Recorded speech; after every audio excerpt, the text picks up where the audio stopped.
ओडिशा आसुछंती नितिन गडकरी 17 तारिख रे ओडिशा आसी विभिन्न कार्यक्रम रे जोग देबे केंद्र सड़क परिवहन मंत्री कटक रे रेवेन्शा विश्वविद्यालय रे अनुष्ठित हेबाकु थिबा हरेकृष्ण महताब जयंती उत्सव रे जोग देबे परे एनएचएआई प्रकल्पर समीक्षा करिवे। भुवनेश्वर रे आयोजित एक साधारण सभा रे जातीय राजपथ को नहीं बड़ घोषणा करि पारंती गडकरी।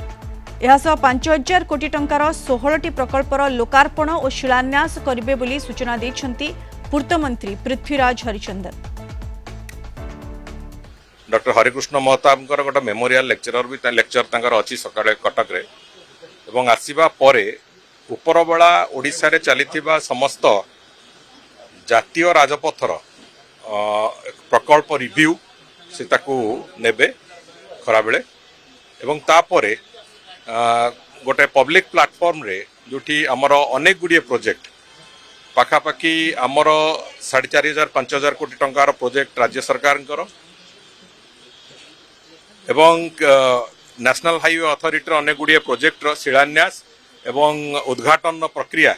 से गुड़िक पाखापाखि 16टी प्रकल्प बड़ प्रकल्प नेशनल हाईवे अथॉरिटी तादे इनागुरेशन आउ शिलान्यास प्रक्रिया ताकू भी करेंगे। आशा करुचु आमे जे से दिन गोटे बड़ अनाउंसमेंट भी से करेंगे रोड सेक्टर रे ओडिशा प्रदेश को केंद्र सरकार सहायता बाबद रे